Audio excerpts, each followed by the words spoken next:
Welcome back, friends. Welcome back to the homestead and to our May tour. Lots changed since last time, which you'll see on the way around. So I've started in the yard area. You can see all the flower beds are looking fantastic, which is my mother-in-law's work.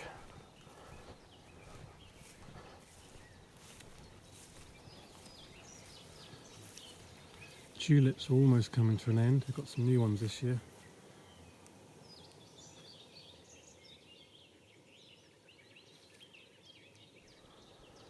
Yeah, another flower bed over there.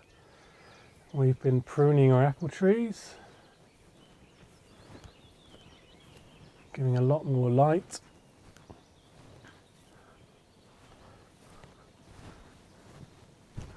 Let's see if you can see easier from there. And there's some of the prunings which we've now chipped. We've been using the chips around the garden.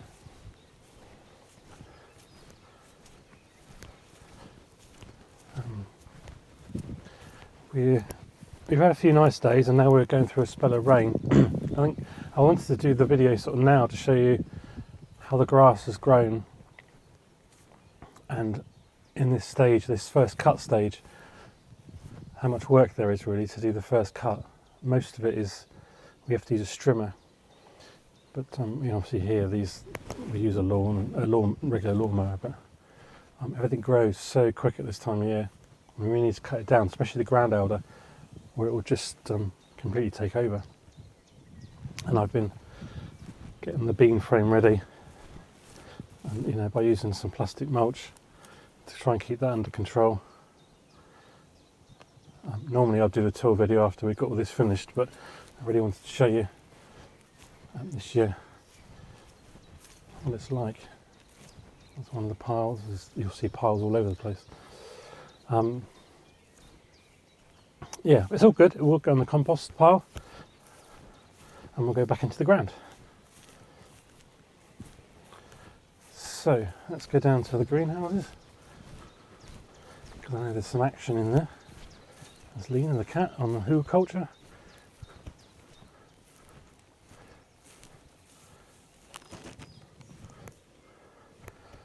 Waiting for a mouse, I expect. And in the old greenhouse is Oma planting tomatoes.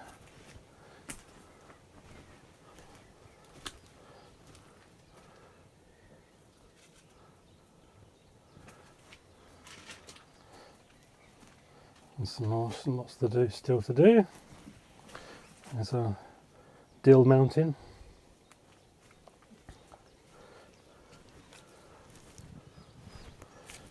Gita's in this polycarbonate greenhouse.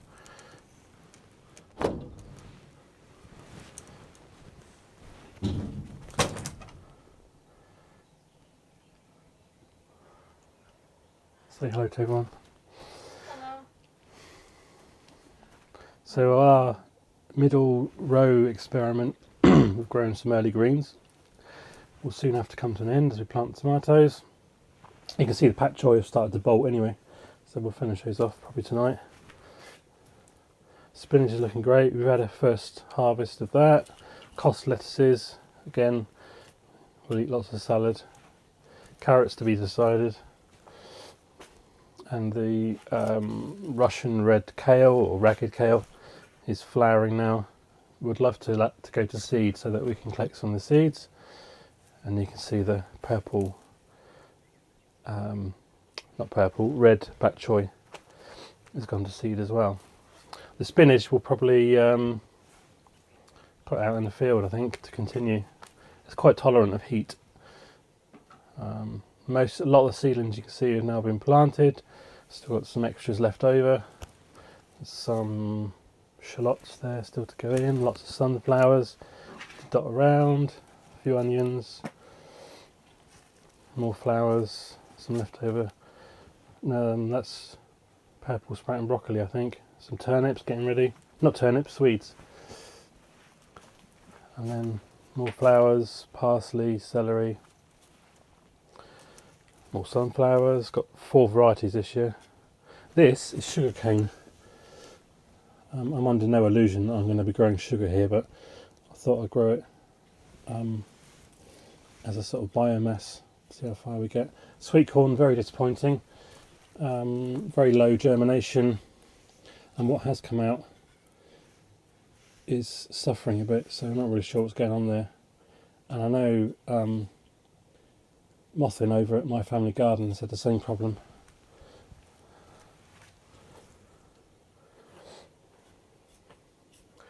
Check out his YouTube channel if you haven't already. So yeah, it's a good day to be planting rather than outside. Oh, according to the calendar as well? Oh right, okay. So we're satisfying Owen's desire to follow the planting moon calendar, whatever it is. Okay. I have planted some peas down here, but I don't think they've come up. Oh yeah, there's one, I've got, which is a bit disappointing. You can see we've started to trim the field as well. It's interesting, normally by this time of year this would have been done, but our spring has been very cold and our winter's been very long and our spring has been cold. And normally we would trim all this ground elder and other weeds, and we would be using it onto the potato rows here, the Ruth Stout method potato rows, which we have planted out. There's some potatoes in there already. Well, I think one still needs to be done. But this year we had to use some hay because this wasn't ready. So we'll put the hay on first, potatoes are in now, and then we'll take the spoils from the weeds and put those on top as well. And that will top up the beds. Garlic, no-dig garlic, looking great. I forgot to mention this area on the previous tour video. Very pleased with that. And we should soon have another bed there. And that's over there. This is where our runner beans go. And we had a terrible year last year and we didn't have any saved seed. It was a very wet summer. And we are really struggling to find runner bean seed this year.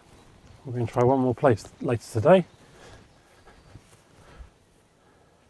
Trampoline. These beds I think will become, what will they become? Pumpkin and squash sort of beds. I think we'll put pumpkin and squash in here and let them sort of sprawl over. There's the rhubarb. And as we get over to where it's still growing a bit wild, this is japonica, sometimes called Japanese quince in flower. We do need to sort this out, but it will give us fruit, and a very tasty fruit too it is. This is the terrace garden, which you've seen in the video if you've not, with the cat patrolling. We've got 2 rows of strawberries. You can see I've now topped up the paths. The paths had wood chip from wood that's come out from behind me, and now this is the more orange colour is apple wood chip, which is the spoils from the pruning, which we've now topped up. And these paths now are about 10 centimetres deep, so it will retain a lot of water and stop the weeds coming up, hopefully, apart from the very aggressive ground elder. And just to give you an indication of what we were facing in previous years, these you can call them weeds, but a lot of them are self-seeded calendula, marigolds, and probably poppies and all sorts. I've got to make a decision on what to do with this. Some I will take out to use, so I'm leaving them. If we walk down, I will use these plants somewhere else. And that's not all weed, that's strimming from where we've done all the strimming. So I've got some salad onions, radish, a few lettuce, and then there's the weeds and calendula. So I'm either going to cover this over or weed it through. Eventually it will all be covered over with compost, but we haven't quite decided what we'll put in here yet. probably some of those sunflowers and other flowers, and have some nice flower beds. And then we'll build up the retaining wall. Okay.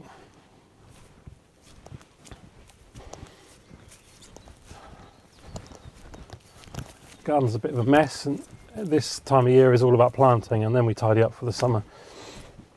There's potatoes under here getting ready. Well, they are ready to be. They'll be planted in the main garden.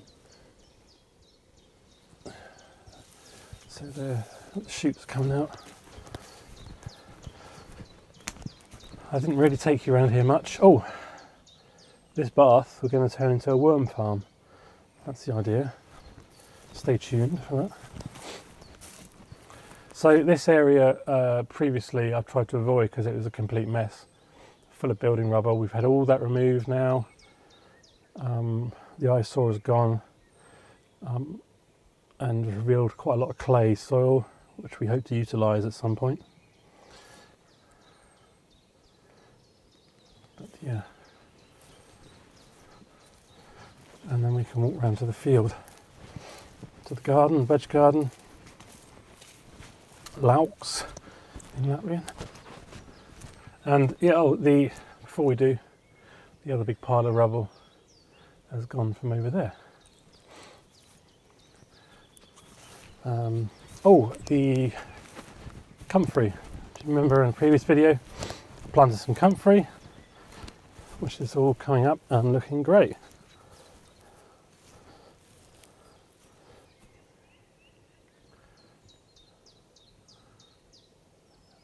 Just a couple got attacked by slugs, or snails actually. We don't really have a slug problem here, we do have snails, and didn't quite make it. But the others are doing great.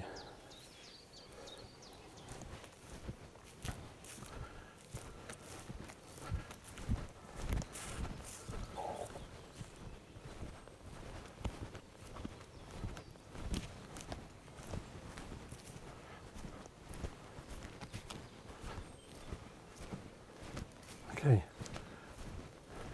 so now we've got, this is our seed, I'm calling it a seed garden, sounds a bit weird, but I'm trying to concentrate on growing things which provide a lot of seeds. So we've got some hemp, which is used for all sorts of things, not just the seeds.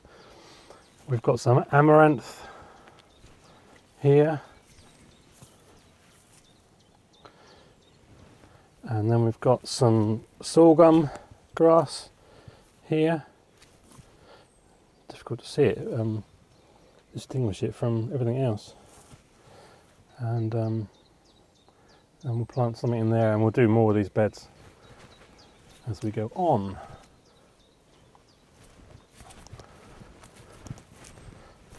And we've moved our compost pile, or one of them, to here as well. Okay. So there's the bed, the garden, and looking really good at the moment. So we've been busy planting mostly brassicas this week. So let's have a look what we've got. Here, mostly cabbages.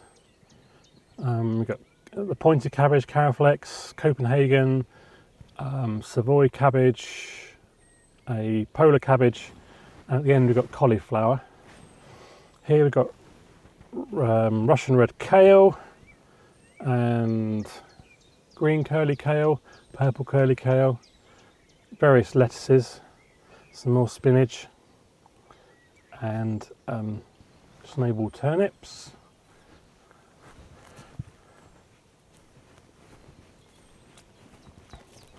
Some tom thumb lettuces. Lost a couple to these little wireworms. They're like beetle larvae, I think. Some multi-sown beets, some pak choi, which aren't going to do much because they're going to bolt as soon as it gets hot, and some early planted beetroot, which I thought weren't going to make it, but they seem to have turned a corner apart from a couple.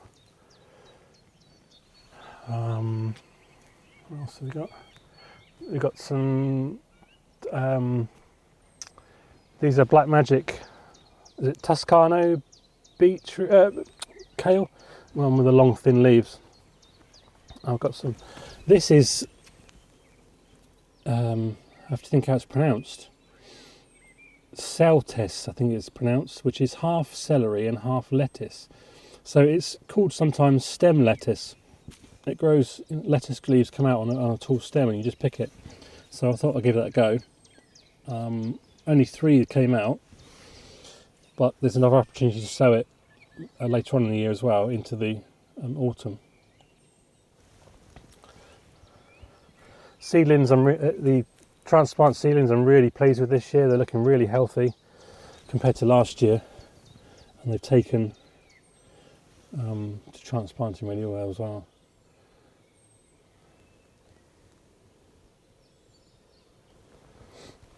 Yeah. We've got here broccoli and kohlrabi. I do plant my stuff quite tight, or intensive if you want to use that word. Utilise the bed space. Onions. Now these I'm really pleased with. These are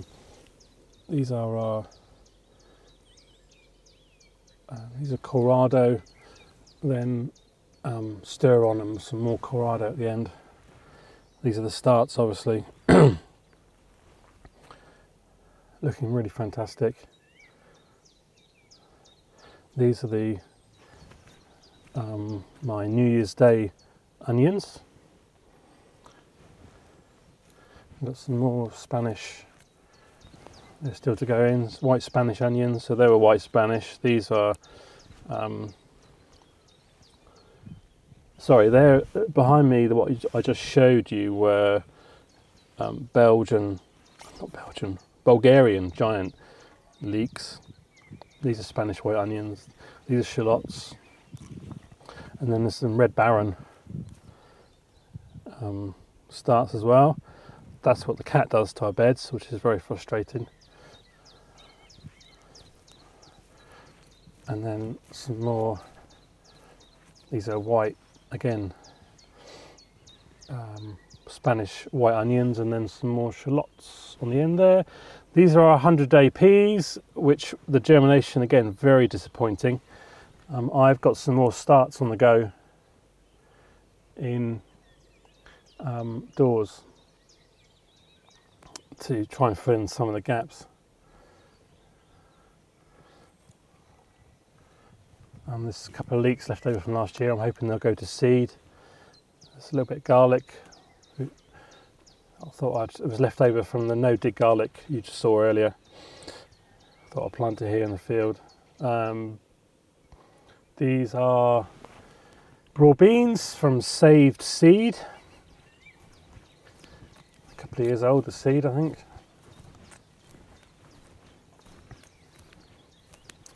Got another row of peas. These are the other peas of Sugar Snap. These are what I call field peas, so just regular podding peas, and they're sown tighter, hopefully to be self-supporting.